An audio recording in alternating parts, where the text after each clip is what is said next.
Bonjour à toutes et à tous. La paix avec Dieu. Dans Romains 5, verset 1, nous lisons: Étant donc justifiés par la foi, nous avons la paix avec Dieu par notre Seigneur Jésus-Christ. La paix est un mot qu'on retrouve à plusieurs endroits dans la Bible.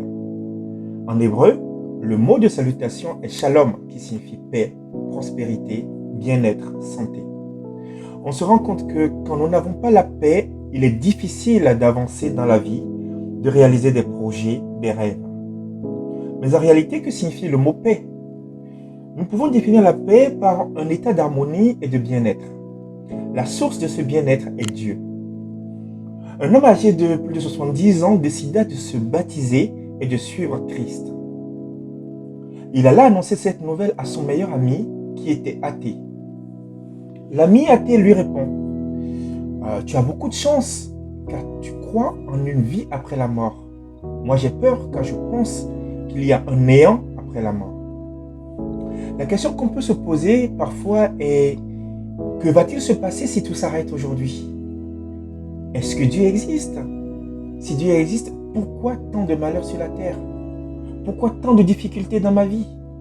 Est-ce que Dieu est fâché contre moi? Suis-je en paix avec Dieu? Etc. Dans Romains 5.1, on lit: Étant donc justifiés par la foi, nous avons la paix avec Dieu par notre Seigneur Jésus-Christ.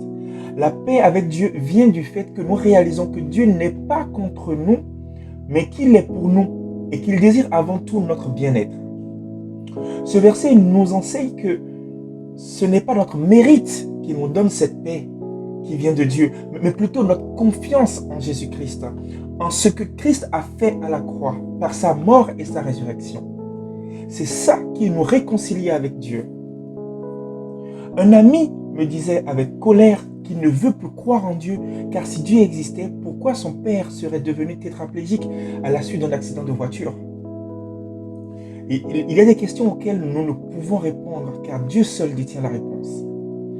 Mais la Bible nous montre que la marche avec Dieu ne veut pas dire que nous ne rencontrerons jamais d'épreuves, mais que dans les épreuves, nous ne sommes pas seuls.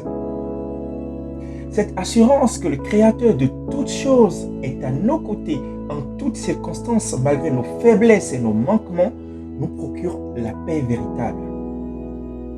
Quelqu'un me racontait que lors d'un vol, pendant un moment de forte turbulence, tous les passagers pensaient que l'avion allait s'écraser.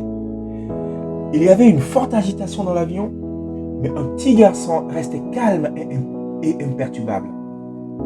Cela a attiré l'attention d'un passager qui lui a demandé: Tu n'es pas inquiet que l'avion se crache? Le petit garçon lui répond: C'est mon père qui est le pilote. J'ai toute confiance en lui et je sais qu'il fera tout ce qui est en son pouvoir pour que l'avion ne s'écrase pas. Que Dieu nous donne sa grâce pour que dans les moments de turbulence et de doute de notre vie, que nous continuions à faire confiance en Christ.